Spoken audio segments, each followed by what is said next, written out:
میری زندگی کا ہر لمحہ صحابہ کی امانت ہے. میں نہ علی کی ولایت کا منکر ہوں، نہ صدیق کی صداقت کا منکر ہوں، نہ حسین کی عظمت کا منکر ہوں، نہ معاویہ کی کتابت کا منکر ہوں. اہل بیت بھی میرا ایمان ہے، صحابہ بھی میرا ایمان ہے.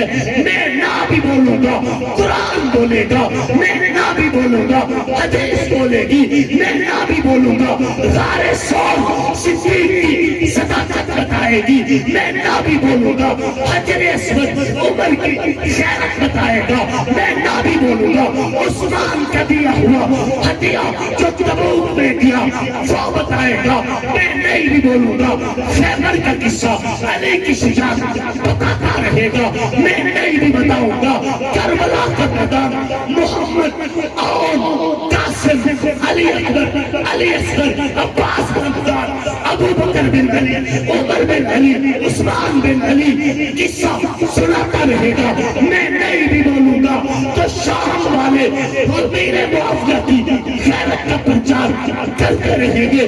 میں نہیں بولوں گا تو کیا ہوا محدثین صحابہ کے حق میں ہے، مقررین صحابہ کے حق میں ہے، خطیبین صحابہ کے حق میں ہے، مجاہدین صحابہ کے حق میں ہے، قلمکار صحابہ کے حق میں ہے، قرآن کی علم صحابہ کے حق میں ہے، مکہ کا وجود صحابہ کے حق میں ہے، مدینہ کی فضائیں صحابہ کے حق میں ہے، بدر کا میدان صحابہ کے حق میں ہے، احد کا پہاڑ صحابہ کے حق میں ہے، غار ثور صحابہ کے حق میں ہے، دین سارا صحابہ کے حق میں ہے.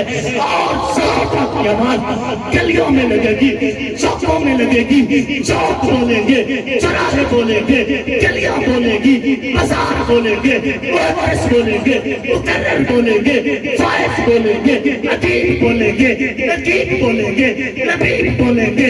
مسجد سے صدا اٹھتی رہے گی صحابہ صحابہ صحابہ صحابہ صحابہ صحابہ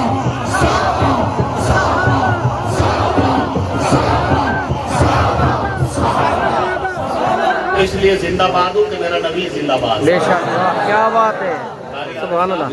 غم عاشقی سے پہلے مجھے کون جانتا تھا، تیرے عشق نے بنا دی میری زندگی فسانہ. سبحان اللہ. میری کوئی اوقات نہیں، جو کچھ بھی ہوں کرم خدا کا ہے، صدقہ مصطفیٰ کا ہے. سبحان اللہ. اے نصیر اس کو تو فضل باری سمجھ، ورنہ تیری طرف دیکھتا کون ہے. میری کیا اوقات ہے، جو کچھ بھرم قائم ہے آقا تیرے نالین کا صدقہ ہے. سبحان اللہ. آپ عقیدہ ختم نبوت کے حساسیت کو سمجھنے کی کوشش کریں گے.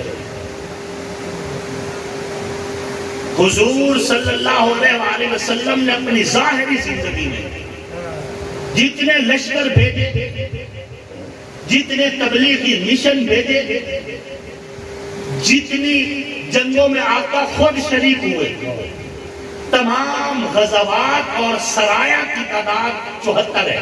کتنی ہے؟ 72 اور 2 74.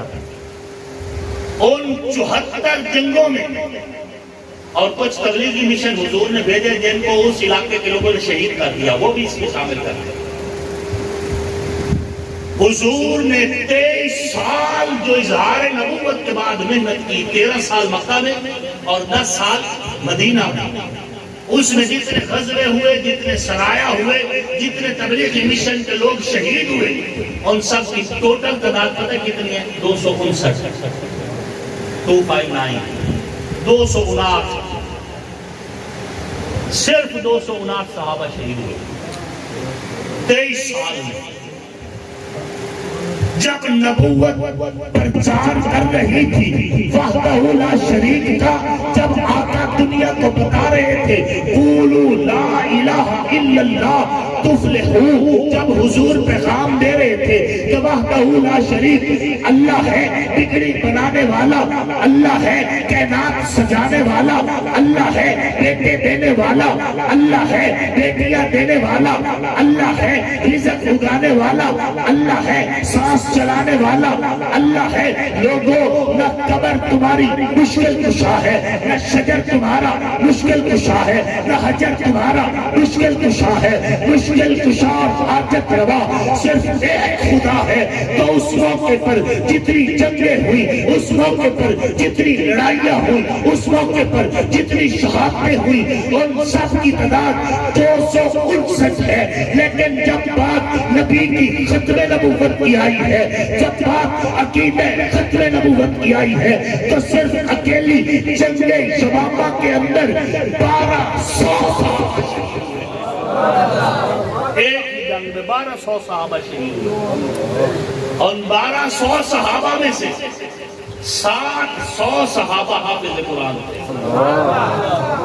اور ان 700 میں سے 70 کے لگ بھگ صحابہ بدری صحابہ تھے۔ کون بدری صحابہ؟ اس کائنات اور اس امت میں، یہ امت دوسری امتوں کی سردار ہے، اس سردار امت میں جو سب سے بڑے سردار ہیں، ان کی تعداد 1,44,000 ہے۔ ان 1,44,000 میں سے جو ان میں مزید سینئر ہیں، ان کی تعداد 313 اصحاب بدر ہے۔ ان 313 اصحاب بدر میں سے جن کو اللہ نے مزید عزت دی، حضور کے ذریعے 10 مبشرہ میں خطاب دیا، ان کی تعداد 10 ہے۔ ان 10 10 مبشرہ میں سے جن کو اول خلافت ملی، ان کی تعداد 4 ہے، اور ان 4 میں سے جس کو ساروں کا سردار بنایا گیا ہے، اس کا نام خلیفہ بلا فصل ابو بکر صدیق ہے۔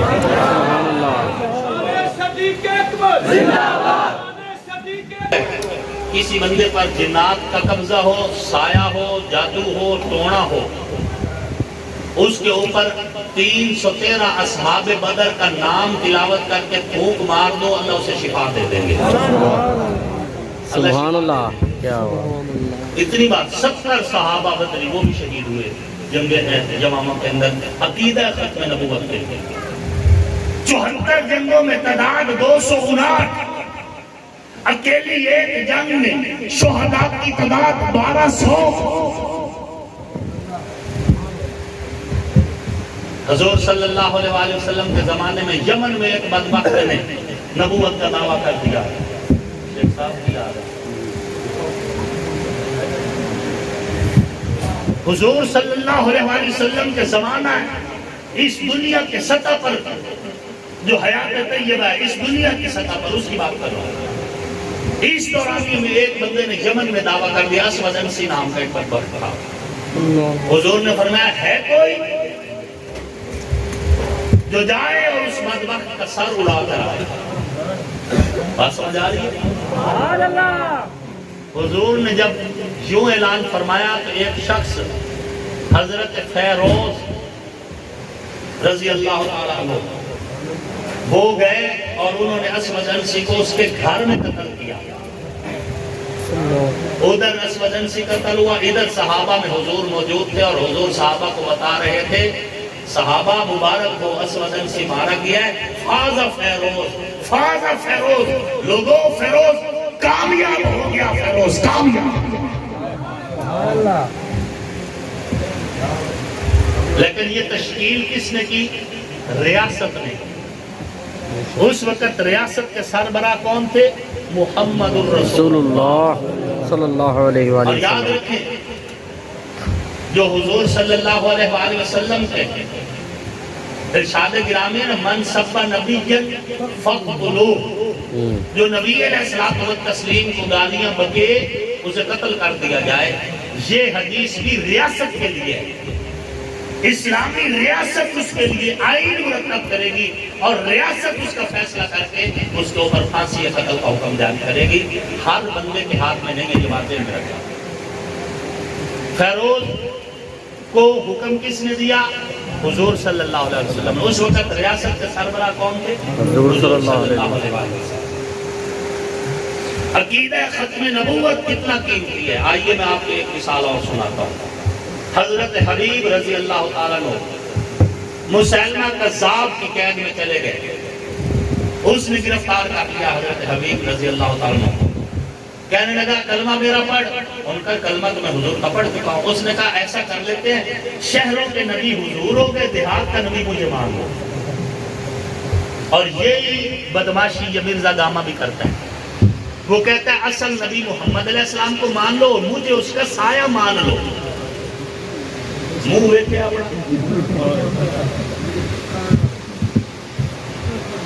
ایک آپ سیدھے تو ہے ہی کوئی نہ، عقل بھی کوئی نہیں.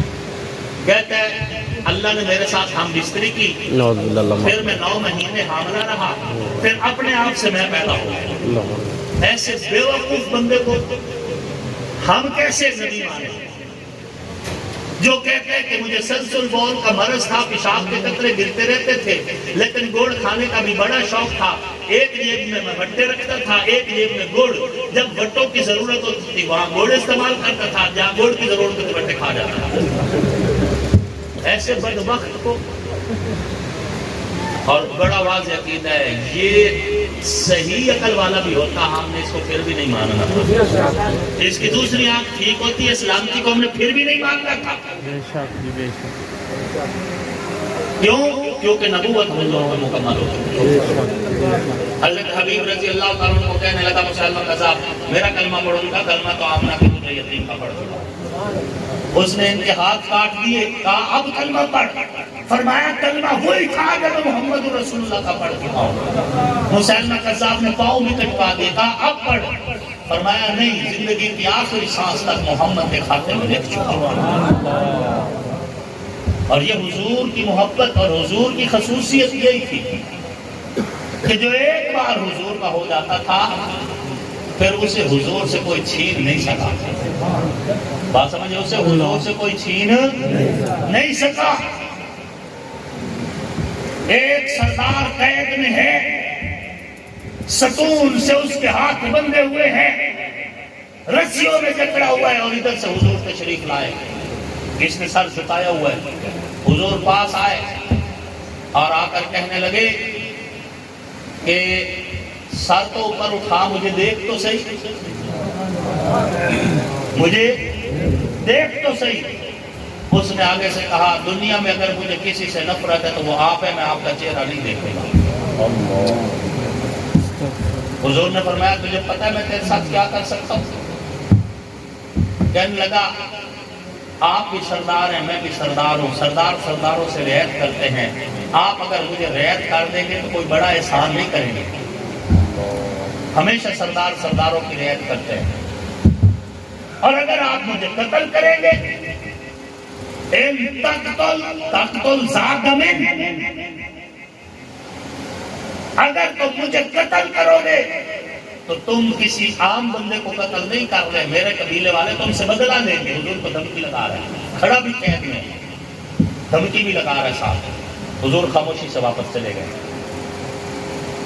اور جب تک حضور کوئی بات نہیں کہتے تھے صحابہ اپنے طرف سے پہل نہیں کیا کرتے تھے. یہی صحابہ کا جو ہے، یہی صحابہ کی خاصیت ہے. اشداء علی الکفار رحماء بینہم، کافروں کے لیے سخت اور آپس میں نرم. ہم کافروں کے لیے اتنے سخت ہوئے ہیں کہ وہ سختی ہم اپنوں پر بھی لگا جاتے ہیں. اپنے آپ کو انجے سختی مزاج ہوئی رہ گیا. حالانکہ تحسین بہت ضروری ہے، شاباش دینا. اگر آپ کا کوئی بندہ کوئی کام اچھا کر رہا ہے اسے شاباش دے بجائے اس کا دل توڑنے کے. آپ کو پتہ ہے حضرت سعد حضور کے پاس موجود ہے، ایک تیر کھینچا سیدھا نشانے پہ لگا، دوسرا تیر کھینچا سیدھا نشانے پہ لگا. سعد غلام ہے، حضور آقا ہے. سعد کی پھرتی دیکھ کر حضور نے فرمایا سعد تیر چلا، میرے ماں باپ تجھ پہ قربان ہو جائے. حوصلہ افزائی کی، کیا بات ہے. حوصلہ افزائی کرنا سیکھیں. ہر بات پہ ماتھا چڑھا لینا، آنکھیں سرخ کر لینا اور اپنے کے ساتھ بھی غصہ ہو جانا، یہ اچھا نہیں ہوتا. حوصلہ افزائی سیکھیں. حضور علیہ السلام کے پاس صحابہ کرام موجود ہیں، اور صحابہ کرام جب موجود ہیں تو حضرت حسان حضور کی تعریف فرما رہے ہیں. وَأَحْسَنُ مِنْكَ لَمْ تَرَ قَطُّ عَيْنٌ وَأَجْمَلُ مِنْكَ لَمْ تَلِدِ النِّسَاءُ خلقت مبرأ من كل عیب انك قد خلقت كما تشاء. رخ مصطفیٰ ہے وہ آئینہ کہ اب ایسا دوسرا آئینہ نہ کسی کی بزم خیال میں، نہ دکان آئینہ احساس میں. حضور حضرت حسان کے کندھے پہ ہاتھ رکھ کے کہہ رہے اللہم ایدہ بروح القدس، اللہ جبریل کے ذریعے اس کی مدد کر، شاباش حسان شاباش۔ حوصلہ افزائی کرنا سیکھیں۔ یہ شدت غیروں کے لیے اپنوں کے لیے نہیں ہے۔ خیر بات کر رہی تھی حضرت حبیب رضی اللہ عنہ، ہاں حضور صلی اللہ علیہ وسلم واپس چلے گئے۔ جب واپس چلے گئے، واپس جانے کے بعد دوسرے دن حضور پھر تشریف لائے۔ حضور نے پھر اس سے کہا میرا چہرہ تو دیکھ۔ حضور نے کہا میں نے آپ کا چہرہ نہیں دیکھنا۔ حضور نے فرمایا چلو میرا شہر مدینہ گھوم، دیکھ میرے شہر میں امن کتنا۔ کہنے لگا میں نے قیصر و کسریٰ کے شہر دیکھے، اتنے بڑے محلات دیکھنے کے بعد اس کچے شہر کو کیا دیکھوں گا؟ وہی تیکھا لہجہ، وہی لفظ، وہی غصہ، وہی غصہ۔ جب حضور دو تین بار آئے، دو تین بار کے بعد جب دیکھا نا کہ سیدھا نہیں ہو رہا، حضور نے فرمایا ایسا آپ اسے پکڑو، شہر سے باہر جا کے اس کی رسیاں کھول دو اور اسے کو جاؤ، چلا جائے، جا ہم تجھے کچھ بھی نہیں کہتے۔ صحابہ کا دل بڑا تھا کہ اس نے حضور کے ساتھ تیکھے لفظوں میں بات کی، اس کو ہم قتل کر دیں، لیکن حضور کا حکم تھا کہ اسے مارنا نہیں ہے، تو صحابہ نے کچھ بھی نہیں کہا، اسے لے کے شہر سے باہر چھوڑ دیا، کہا جا جدھر جانا ہے، جو شہر تجھے اچھا لگتے جا۔ صحابہ اکرام واپس آ گئے، حضور کی محفل میں بیٹھے ہیں، کچھ ہی دیر گزری، شہر سے باہر ایک گھوڑ سوار گھوڑا دوڑتا ہوا آ رہا ہے، نقاب اس کا لگا ہوا ہے، بڑی تیز رفتاری کے ساتھ آیا، آ کر حضور کی محفل کے ساتھ ہی گھوڑا کھڑا کیے، گھوڑے سے اترے ہیں۔ جب نقاب اتارے صحابہ نے دیکھا یہ وہی سردار تھا جو نبی کا چہرہ نہیں دیکھنا چاہتا تھا، یہ وہی سردار تھا جو شہر مدینہ نہیں دیکھنا چاہتا تھا، آتے ہی نبی کے قدموں میں جھک گیا۔ حضور نے فرمایا سمامہ ہم نے تو تجھے چھوڑ دیا تھا، واپس کیا کرنے آئے ہو؟ سمامہ نے کہا یا رسول اللہ اس وقت میں قید میں تھا، کلمہ پڑھتا، لوگ یہ کہتے سردار نے موت کے ڈر سے کلمہ پڑھا ہے، میں نے نہیں پڑھا، آپ نے مجھے چھوڑ دیا، میں شہر سے باہر گیا ہوں، غسل کر کے آیا ہوں، آپ کے قدموں میں آ کے بیٹھ گیا ہوں۔ حضور نے فرمایا جب چھوڑ دیا تھا تو واپس کیا کرنے آئے ہو؟ سمامہ تڑپ کے کہتے ہیں آقا پہلے اپنا بنا لیتے ہو پھر چھوڑنے کی بات کرتے ہو۔ سبحان اللہ، کیا بات، زندہ باد، زندہ باد، زندہ باد، زندہ باد، زندہ باد۔ نشانہ ٹھہر جاتا ہے وہاں اپنا تو اپنا ہے، بگانا ٹھہر جاتا ہے۔ خیر بات کر رہی تھی حضرت حبیب کی، ہاتھ کاٹ دیے گئے، پاؤں کاٹ دیے گئے، زبان کاٹ لی گئی، آنکھیں نوچ لی گئی، گٹھڑی میں بندھی ہوئی لاش حضرت ام حبیب کے سامنے پہنچتی ہے۔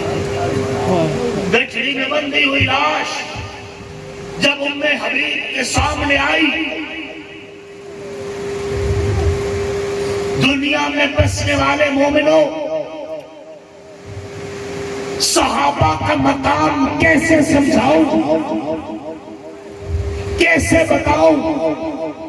یہ جو مسجد میں تم بیٹھے ہو، قرآن موجود ہے، حدیث موجود ہے، امن کے ساتھ دین کی بہار موجود ہے۔ صحابہ کا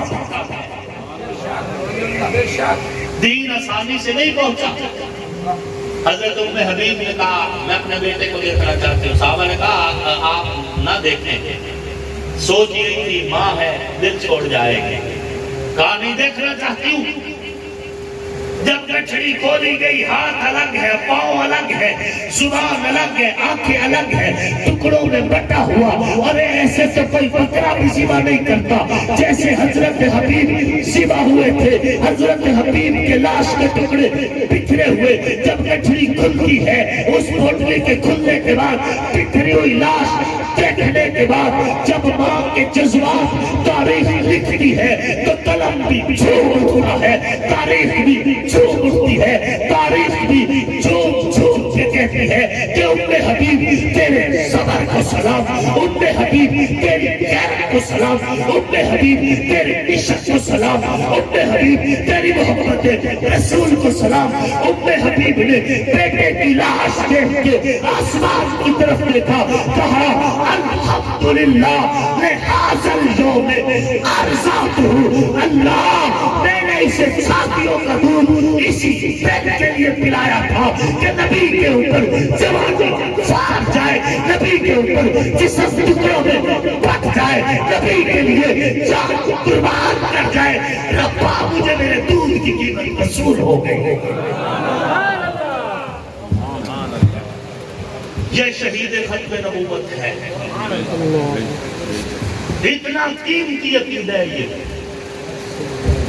حضرت ابوبکر صدیق رضی اللہ تعالیٰ عنہ نے جنگ یمامہ میں عقیدہ ختم نبوت کے تحفظ کے لیے 24,000 صحابہ کو بھیجا، 24,000 صحابہ، اور میں پہلے بتاتا ہوں جن میں سے 1200 صحابہ شہید ہو گئے، اور اتنی تعداد میں حافظ شہید ہوئے کہ صحابہ کو فکر لگ گئی کہ اب قرآن کو لکھ کے محفوظ کر لینا چاہیے۔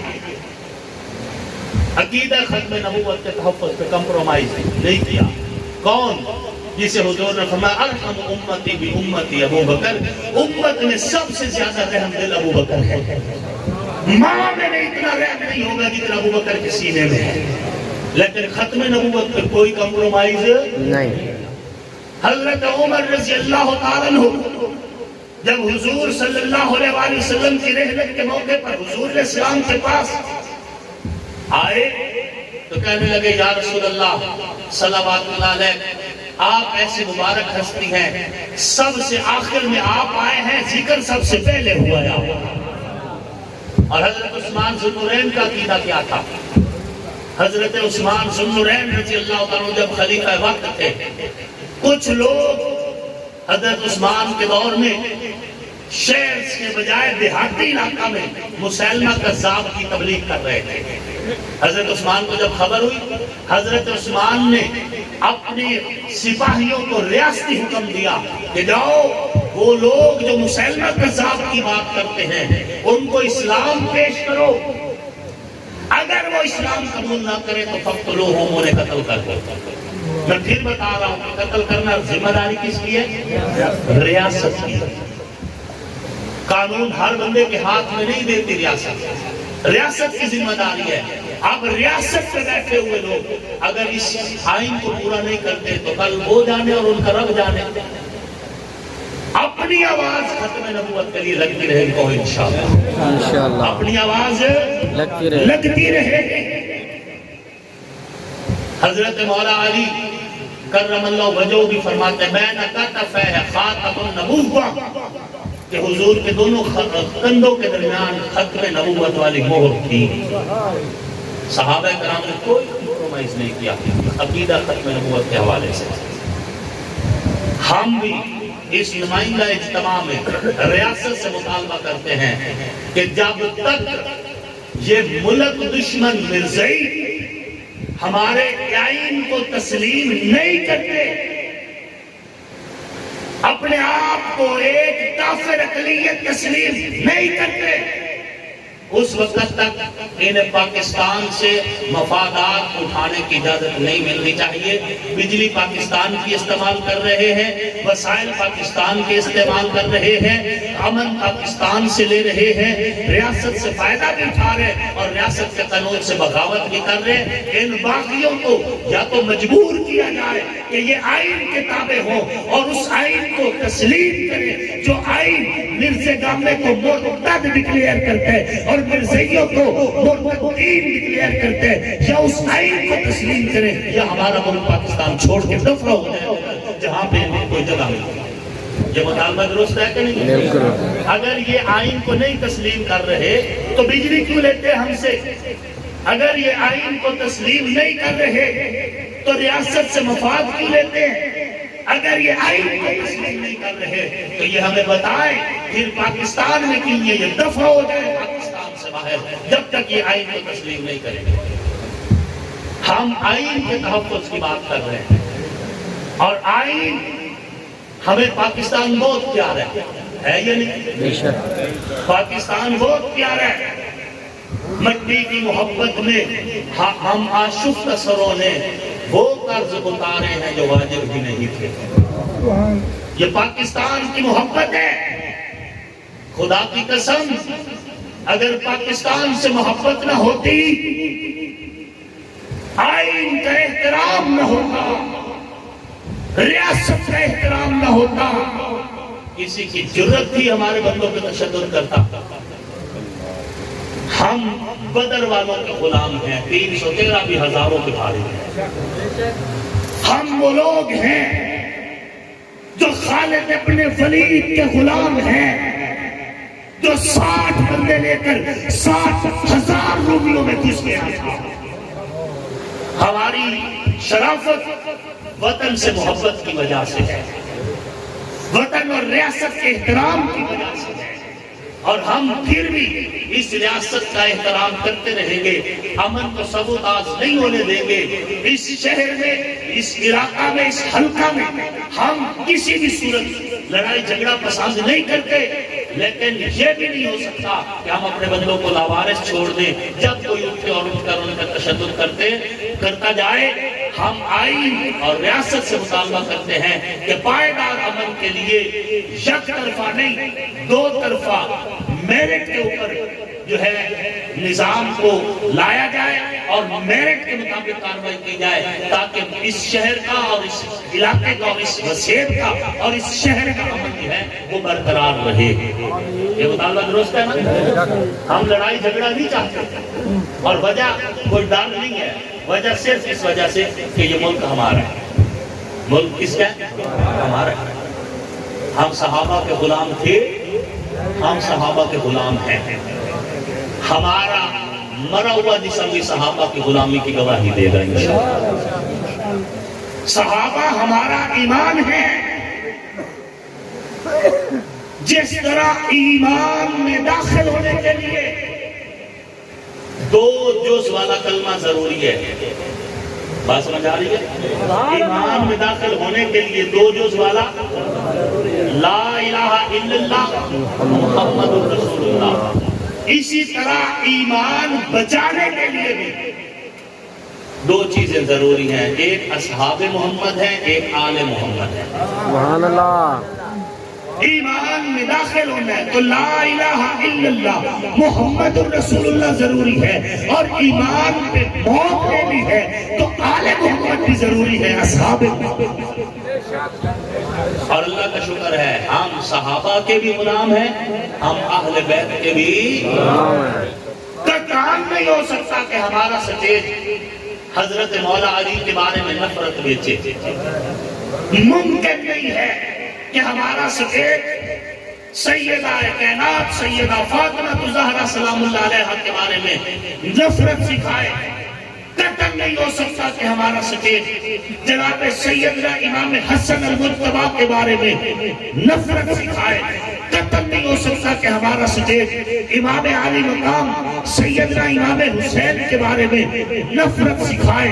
یہ سٹیج ہمارا ہے جو مولا علی کی ولایت کی بات بھی کرتا ہے، یہ سٹیج ہمارا ہے جو سیدہ زہرا کی عصمت کی بات بھی کرتا ہے، یہ سٹیج ہمارا ہے جو حسن مجتبی کی امامت کی بات بھی کرتا ہے، یہ سٹیج ہمارا ہے جو سیدنا حسین کی عصمت کی بات بھی کرتا ہے۔ یہ سٹیج نمائندہ اہل سنت کا سٹیج ہے، خلیفہ بلا فصل سیدنا ابو بکر صدیق سے لے کر مولا کائنات حضرت مولا علی تک، نبی کے ابو بکر کو بھی سلام، نبی کے عمر کو بھی سلام، نبی کے عثمان کو بھی سلام، نبی کے علی کو بھی سلام، نبی کے حسن کو بھی سلام، نبی کے حسین کو بھی سلام، نبی کے معاویہ کو بھی سلام، نبی کے ایک صحابی کو سلام ہے۔ وجہ یہ ہے کہ دین پہنچا ہے، صحابہ کے صدقے دین پہنچا ہے، اہل بیت کے صدقے میں کیوں نہ ان کی عظمت کے گن گاؤں، میں کیوں نہ ان کی محبت بتاؤں۔ اور جنہوں نے بدر لڑا تو آسمان سے فرشتے شاباش دینے آئے، جو عہد میں پہنچے تو شاباش میں قرآن اترا, جنہوں نے خندق کھودی تو رب نے گواہیاں دی. جو تبوک میں پہنچے تو فرشتے اشکر اٹھے, جو خیبر پہ پہنچے تو مرحب کو تو لاکھ کر کے دکھا دیا. میں کیوں نہ ان کی عظمت کی بات کروں جو نیزے کی نوک پر بھی قرآن سنا رہے تھے. میں کیوں نہ ان کی عزت کی بات کروں جو گھر بار مال جان نبی پہ پار کر کوئی یمن کو چلا گیا, کوئی شام کو چلا گیا, کوئی حبشہ کو چلا گیا, کوئی مدینہ کو چلا گیا. میں کیوں نہ ان کی بات کروں جو نبی کے لیے مرتے بھی رہے, کٹتے بھی رہے, لڑتے بھی رہے, لیکن نبی کو نہیں چھوڑا. میں کیوں نہ بات کروں جو یہ کہہ رہے تھے یا رسول اللہ آپ اگر کہیں گے آپ کے دریا میں چھلانگ لگا دو ہم چھلانگ لگا دیں گے. وہ جنہوں نے تن من دھن نبی پہ وار کیا ہے, میری ہر تقریر ہر لفظ صحابہ کی امانت ہے. میرا ہر جذبے اور غیرت کی ہر بات صحابہ کی امانت ہے. میرے ذہن کی ہر ترتیب کا ہر پہلو صحابہ کی امانت ہے. میری زندگی کا ہر لمحہ صحابہ کی امانت ہے. میں نہ علی کی ولایت کا منکر ہوں, نہ صدیق کی صداقت کا منکر ہوں, نہ حسین کی عظمت کا منکر ہوں, نہ معاویہ کی کتابت کا منکر ہوں. اہل بیت بھی میرا ایمان ہے, صحابہ بھی میرا ایمان ہے. میں نہ بھی بولوں گا قرآن بولے گا, میں نہ بھی بولوں گا حدیث بولے گی, میں نہ بھی بولوں گا غار ثور صدیق کی صداقت بتائے گی, میں نہ بھی بولوں گا حجر اسود عمر کی خیرت بتائے گا, میں نہ بھی بولوں گا عثمان کا دیا ہوا ہدیہ جو تبوک میں دیا وہ بتائے گا. میں نہیں بھی بولوں گا خیبر کا قصہ علی کی شجاعت بتاتا رہے گا. میں نہیں بھی بتاؤں گا کربلا کا میدان محمد اور قاسم علی اکبر علی اصغر عباس بن عبداللہ ابو بکر بن علی عمر بن علی عثمان بن علی قصہ سناتا رہے گا. میں نہیں بھی بولوں گا تو شام والے میرے معافیہ کی غیرت کا پرچار کرتے رہیں گے.